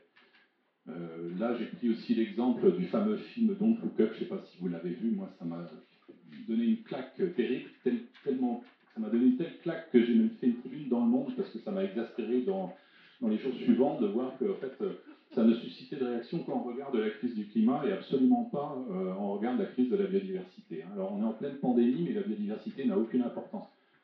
Et ce n'est pas pour dire que le climat n'en a pas non plus, évidemment, mais voilà, la crise de l'environnement, elle ne se limite pas au climat, malheureusement. Et donc, vous voyez, le film Don't Look Up, c'est une œuvre d'art extraordinaire. Moi, c'est un film, je trouve, absolument génial, avec des acteurs prodigieux. Et là, il a réussi finalement à peut-être faire plus pour la compréhension des crises de l'environnement dans lesquelles on se trouve, hein, que bien des écrits scientifiques ou quelques rapports du GIEC ou de l'IPBES. Voilà. Et doit-on s'en plaindre? Ben non, pas du tout. Hein. C'est finalement, il y a une métaphore assez picaresque dans ce film, hein, qui montre une situation analogue à celle que nous vivons actuellement, avec un déni permanent hein, par un certain nombre de personnes mal informées ou qui sont inconfortables avec la reconnaissance de la crise de l'environnement, des éléments de cette crise. Voilà. À tel point maintenant que sur les médias sociaux, vous avez un hashtag Don't Look Up qui apparaît à chaque fois qu'une personnalité a une réaction un petit peu spontanée, un peu maladroite par rapport à ce genre de problématique. Voilà. Donc, vraiment, on peut combiner des émotions et dans notre société, bah, ce sont des choses qui se font en permanence. Voilà, donc là, c'est un exemple, mais ça se fait en permanence. Et puis, il y a quand même aussi des éléments dans l'autre sens. Hein. Il y a plein d'artistes qui se sont inspirés de la science à plein d'égards. Là encore, hein, voilà, c'est un peu désolant, mais je ne parle que des grands artistes très connus au plan international. Hein. Jean Harpe, là, qui a fait de l'abstraction, mais dans laquelle on retrouve des éléments biologiques. Jean Harpe, il a créé des formes, c'est un de mes artistes préférés, il a créé des formes qu'on dirait issues d'une existence biologique et qui en réalité n'ont jamais existé dans le monde. Et finalement, il s'est inspiré du vivant dans ces formes pour créer des formes pseudo-vivantes, mais qui ne sont pas du tout vivantes. Vasarely ou l'art cinétique, dans lequel on reprend des règles géométriques pour créer des abstractions géométriques qui provoquent voilà, des problèmes de perception, ou Christian Boltanski, un artiste que j'ai eu l'honneur de rencontrer il y a quelques années alors qu'il essayait de créer une œuvre d'art basée sur la vie de certains insectes, et par le hasard des connivences, on m'avait demandé des renseignements pour l'aider. Tous ces artistes, en fait, ont été, à un moment donné ou à un autre, stimulés par la science, et c'est évidemment fondamental dans ce sens-là également. Et puis enfin, il y a un aspect qui est évident aussi dans la situation que nous vivons en ce moment, qui est une situation d'urgence. Face à des crises, il y a la nécessité de prendre conscience. Le gaz carbonique comme générateur d'un effet de serre, ça a été démontré au milieu du 19e siècle. Enfin, ça n'a pas été démontré. L'hypothèse a été faite au milieu du 19e siècle, et ça a été démontré à peu près, un peu après la moitié du 20e siècle. Vous voyez. Et aujourd'hui, je pense que ça devient enfin un mécanisme qui est admis par la plupart des gens dans la société. Voilà. Donc la prise de conscience, c'est urgent, hein, surtout quand on l'admet, quand elle intervient un peu trop tard par rapport à la gravité du phénomène, mais c'est anxiogène aussi. Hein. Et donc, dans une crise, il y a deux choses. Il faut prendre conscience, mais il ne faut pas tellement anxieux qu'on n'arrive pas à faire avec la situation. Et puis enfin, c'est le fait qu'il faut aller vers des solutions, mais sans dissonance ou sans clivage. Moi, quand j'ai fait cette petite tribune dans Le Monde, j'en parlais tout à l'heure avec mon collègue, j'ai été agressé en retour par un certain nombre de scientifiques qui trouvaient que je mélangeais tout et que j'étais un écolo iconoclaste. Alors je ne faisais qu'exprimer une réalité scientifique qui est validée par des expertises scientifiques collectives dans le monde entier. Voilà, je ne faisais pas œuvre révolutionnaire. Hein. Donc on est dans une situation aujourd'hui où on a une prise de conscience, beaucoup d'anxiété malheureusement, hein, et puis souvent des combats de coq à propos de telle ou telle solution. Et en fait, la science ne sera pas seule suffisante pour pour générer ces actions, régler ces problèmes. Il est évident hein, qu'aujourd'hui, on le voit bien. Moi, là, suite à ma représentation CNRS au sein de l'IPES, j'ai été interviewé plusieurs fois par des médias nationaux, écrits ou télévisés, dans lesquels on me donne quelques minutes pour essayer d'expliquer ce dont il s'agit. C'est déjà un progrès phénoménal par rapport à ce qui se passait il y a 20 ou 30 ans en termes de prise en compte par la société. Mais on voit bien qu'il y a encore un énorme progrès à faire pour qu'il y ait une prise de conscience globale. Je ne dis pas qu'il y a beaucoup de gens qui ne travaillent pas déjà, bien sûr, à trouver des solutions, hein, mais pour que ce problème et cette solution soient connus de tous et qu'on puisse s'en emparer collectivement, chacun à notre mesure, il y a vraiment un besoin absolu. Et on aura toujours besoin de beaucoup plus de nourrir nos ressentis, de diversifier nos émotions, d'être heureux grâce à l'art, hein, de mille manières, de manière à arriver justement à prendre en compte ces situations. Je pense que là, si on, dans des situations de crise comme ça, si on ne s'adresse qu'à la science, on a perdu d'avance. Hein. Il faut absolument en fait, bénéficier de la synergie entre ces différents modes d'activité qui ne sont pas si différents que ça finalement. Voilà, je vous remercie.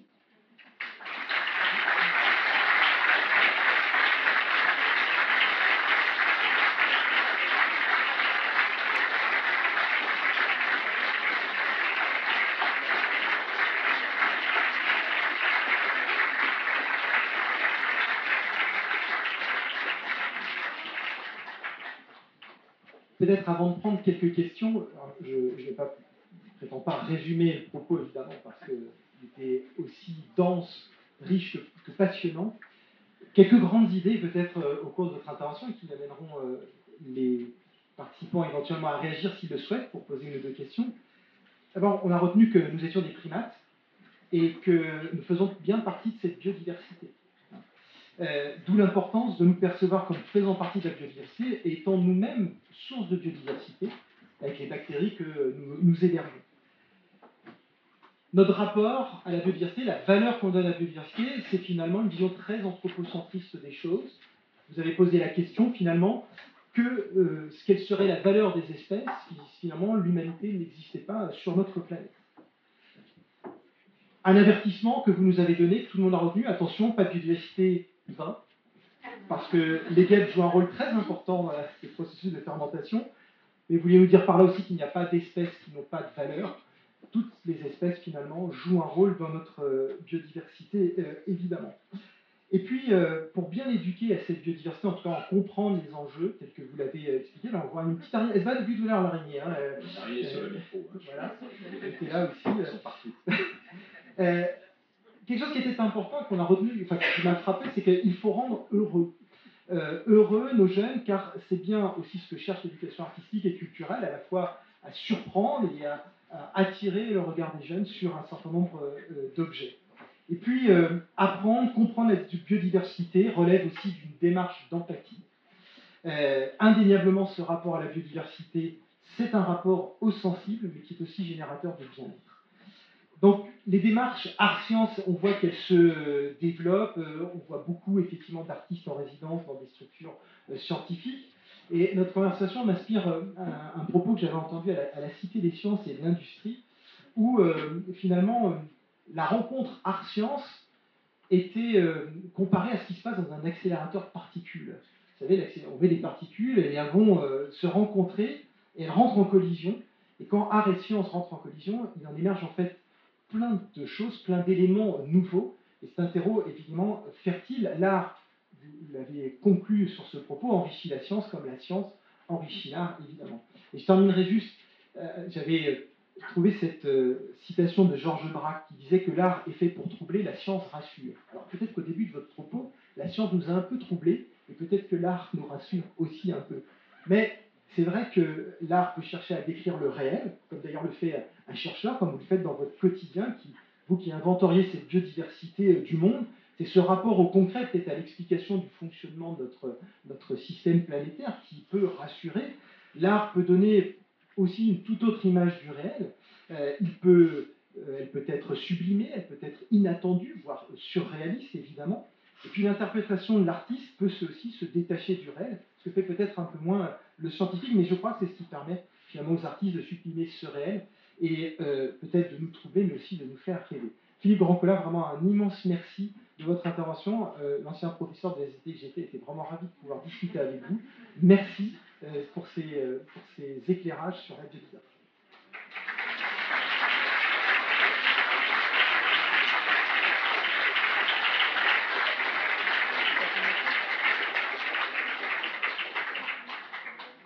Alors, est-ce qu'éventuellement il y a des questions pour Philippe Grandcola? Quentin Amani. Bonjour, merci. Le début de votre intervention, ça m'a beaucoup fait penser aussi à ce slogan qui m'avait marqué la première fois que je l'avais lu dans la ZAD, la zone à défendre à Notre-Dame-des-Landes, où il disait: nous ne défendons pas la nature, nous sommes la nature qui se défend. Et qui a été beaucoup repris par, mais je pense parce que ça explique un peu bien parfois son propos, par Philippe Descola, l'anthropologue. Et du coup, je me demandais, et on en parlait aussi à table, qu'est-ce qu'on fait dans ces rencontres art-sciences et dans cette culture scientifique en général, des sciences humaines qui m'apparaissent aussi un peu indispensables pour réfléchir à ces questions-là. Oui, tout à fait. En fait, justement, un des derniers bilans faits par l'IPES, en fait, qui a été publié début juillet, là, c'était sur les valeurs de la nature. Et précisément, ça reconnaissait, c'était une analyse de tous les travaux qui ont été menés par les anthropologues et les sociologues pendant des décennies, et notamment ceux de Philippe Descola. Hein. Et effectivement, il y a mille manières de vivre chez les humains. Hein. Il y a une manière de vivre avec la nature, dans la nature, et puis une manière de vivre en tant que nature. Hein. Et de ce point de vue-là, les peuples autochtones ont beaucoup à nous apprendre. Hein. Et évidemment, les anthropologues et les sociologues qui étudient ces différentes manières de penser ou de vivre, elles sont au premier rang pour permettre justement cette appréhension de la diversité du vivant. Hein. La diversité du vivant dans lequel on est. C'est pour ça que, même si quelquefois c'est un peu critiqué, moi je préfère continuer à utiliser le terme diversité du vivant, parce que dans diversité du vivant, on y est. Dans la nature, selon les peuples auxquels on s'adresse, on y est ou on n'y est pas, hein, et ça entraîne évidemment des dichotomies plus ou moins dommageables. Donc effectivement, les sciences humaines là, sont au premier rang dans ce type d'appréhension. Alors c'est un sujet qui est souvent un peu difficile malheureusement à vulgariser. Moi, récemment, j'avais été interviewé par exemple par France Info ou par un ou deux autres journaux sur ce rapport de l'IPBES. Alors, il y avait deux rapports qui ont été délivrés en même temps. Un sur l'utilisation des espèces sauvages. Comme vous le disiez, 3 milliards d'êtres humains qui vivent encore directement de 50 000 espèces sauvages. Donc, une image de l'humanité très différente de celle qu'on peut avoir, nous, dans notre monde quotidien. Et ce rapport-là était infiniment plus facile à comprendre hein, que le fait de faire appel au regard sur l'autre, et notamment vers les peuples autochtones. Parce que c'est vrai qu'aujourd'hui, pour beaucoup de gens, même pour des personnes éduquées, bienveillantes, il est difficile d'aller vers l'autre, hein, dans un monde non industriel, et d'imaginer que cet autre, on parlait des Covid ce matin, hein, puisse nous apprendre beaucoup sur quelque chose que nous croyons connaître parfaitement et que nous maltraitons quotidiennement. Donc ça, c'est un paradoxe, c'est que les sciences humaines sont à même, normalement, de pouvoir nous aider à résoudre.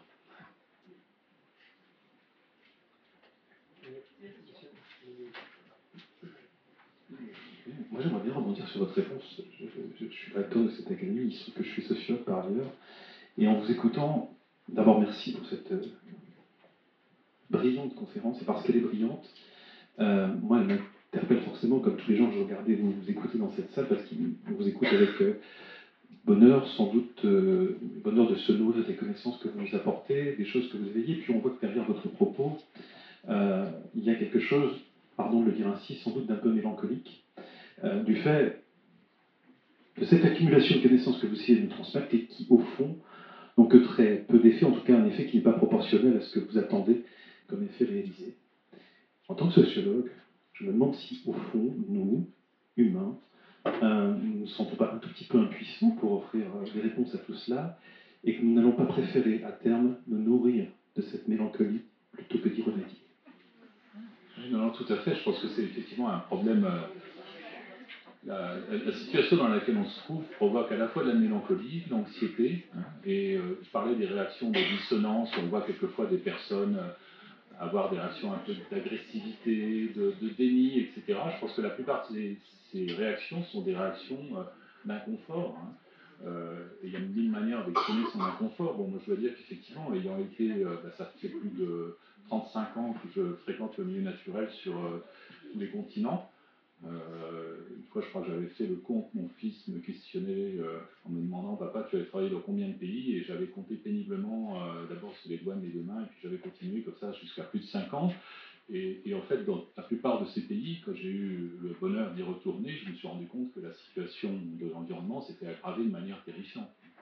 Donc, moi, je n'ai que des témoignages désastreux et désespérants à livrer. Alors, bien sûr, il y a ici ou là des gens extraordinaires qui ont des connaissances, qui ont des actions, qui font des choses extraordinaires. Moi, j'ai beaucoup travaillé au Brésil, par exemple, en forêt atlantique. J'ai vu il y a des personnes qui sont des experts en reforestation, qui arrivent à reconstituer des couverts forestiers. Alors, voilà, en forêt atlantique, vous avez jusqu'à 600 espèces d'arbres à l'hectare. Hein. Donc, inutile de dire que replanter une forêt de ce type-là, c'est pas replanter une pinède ou une chênaie. Hein. C'est un peu plus compliqué. Bon, ils arrivent quand même à replanter des forêts avec 10 ou 20 espèces différentes qui forment un couvert. Alors, sur des sols riches, au bout de 10 ou 15 ans, on a quelque chose qui esthétiquement est valable et puis qui protège le sol, qui permet à d'autres animaux de vivre, etc. Donc, on a des expériences comme ça qui sont extraordinaires, mais c'est vrai que le ressenti global, il est négatif. Et c'est vrai que chez les scientifiques de l'environnement, ça a été diagnostiqué, d'être toujours en contact avec ce type de problématique, ça déprime littéralement. Hein. Et plus grave encore, c'est pas seulement le fait de considérer l'état de l'environnement, c'est le fait de considérer le comportement de nos concitoyens quand il est inadapté. Et ça, c'est voilà. Alors donc on essaie de réduire ça hein, en essayant d'être positif et puis d'aller de l'avant. Et on rencontre tous les jours des gens extraordinaires comme ici, hein, qui essayent d'avancer, de stimuler, et ça aide. Mais c'est vrai qu'on est aujourd'hui dans un monde qui, de ce point de vue-là, ne va pas bien, hein, et c'est inquiétant. Il y a des contraintes qui ne diminuent pas le nombre d'humains sur Terre, hein, et c'est une contrainte de forçage. Alors, les démographes disent que la population humaine va se stabiliser peu ou prou. Hein. Néanmoins, les circonstances du changement climatique ou du changement de la biodiversité feront qu'il y aura des déplacements de population colossaux dans les décennies à venir. Hein, on le voit déjà, il y en a quelques-unes, on a bien du mal à gérer de manière humaine. Donc effectivement, ce sont des perspectives qui sont angoissantes hein, et qu'il est difficile de ne pas prendre en compte. Après, je pense qu'il est important, effectivement, que cette prise de conscience se fasse, et grâce notamment à l'art, hein, aux aspects de l'art dans la science, justement, on arrive à être heureux malgré tout hein, et à arriver à avancer. Mais il est vrai que je pense qu'on est dans une période où la prise de conscience n'est pas encore achevée. Sur le climat et la biodiversité, on est vraiment dans des échelles de temps en termes de prise de conscience qui sont complètement différentes. Et quelquefois, moi j'ai un peu peur, justement, même de l'effet des premiers aléas climatiques, qui sont tellement évidents, hein, qui vont finalement être l'arbre qui cache la forêt, du reste des changements qui nous guettent et qu'il faut également essayer de prévoir. Donc oui, il y a certainement un peu de mélancolie, hein, malgré moi. Voilà. Et je pense que c'est important de le savoir, de le prendre en compte et d'essayer d'aller au-delà. Merci beaucoup. Juste pour rebondir effectivement sur les exemples aussi de fiction que vous avez abordés, comme le film Don't Look Up, il est clair que les récits, en tant que tels, on va sans doute y revenir tout à l'heure dans la prochaine conférence, jouent un rôle capital pour, faire des prises de conscience, mais au-delà de la prise de conscience, sans doute, est-il nécessaire d'avoir aussi des manières d'agir. Moi, je vous avoue que je suis toujours absolument fan de ce merveilleux récit. Dans les années 60, on avait demandé à un magazine très populaire qui s'appelle La Sélection du Reader Digest de faire le portrait d'hommes remarquables. Et le portrait remarquable d'homme qu'a fait Jean Giono est celui de l'homme qui plantait des arbres. Cet homme seul, en silence, année après année, qui plantait des graines et qui ont fait naître une forêt. Je trouve que ce récit est juste remarquable parce qu'il est à notre portée. Oui, tout à fait, tout à fait. Alors là, je n'ai pas parlé des solutions, justement parce que le temps qui est imparti n'est pas suffisant. Hein. Il y en a pas mal, effectivement, parmi elles, ce type d'activité. Et là, il y aurait beaucoup à dire. Effectivement, il y aurait de quoi faire au moins une ou deux autres conférences. Hein, et il est vrai que de parler des solutions peut amener aussi, alors, dans un premier temps, à s'enthousiasmer, à se dire qu'on peut aller de l'avant. Hein. mais derrière chaque solution, il y a en règle générale aussi un certain nombre de problèmes qu'il faut arriver à résoudre. Voilà. Et les élus ou les responsables de tout poil le savent bien. Voilà, quand on doit gérer en direct des circonscriptions, des parcs naturels, des parcs nationaux, des territoires, quels qu'ils soient, on est toujours placé devant l'urgence, des conflits éventuels de personnes et une difficulté à faire valoir les solutions qu'on voudrait préconiser. Une dernière question. Oui. Constantine.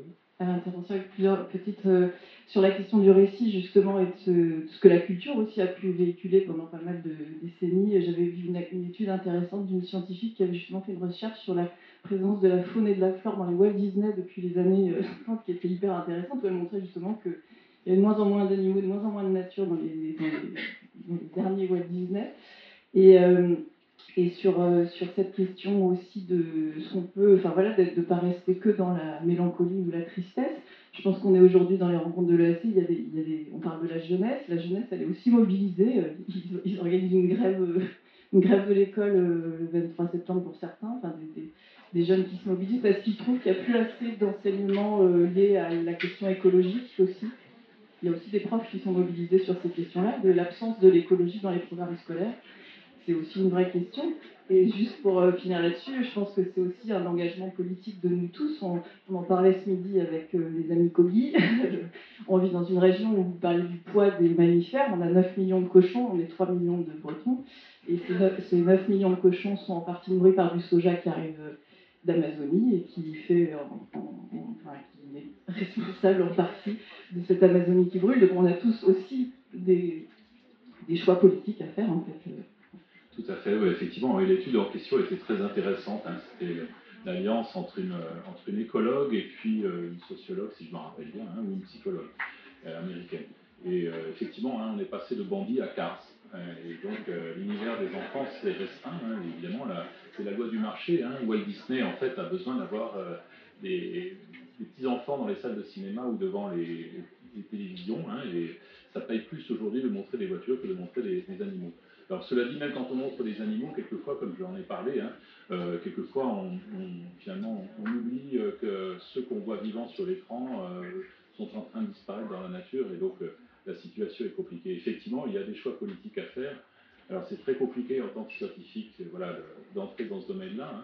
Hein. Évidemment, comme tout un chacun, un scientifique, c'est un citoyen et donc, comme mon collègue Franck Auchan le disait, il a deux cartes dans la manche comme tout citoyen, la carte d'électeur et la carte de crédit.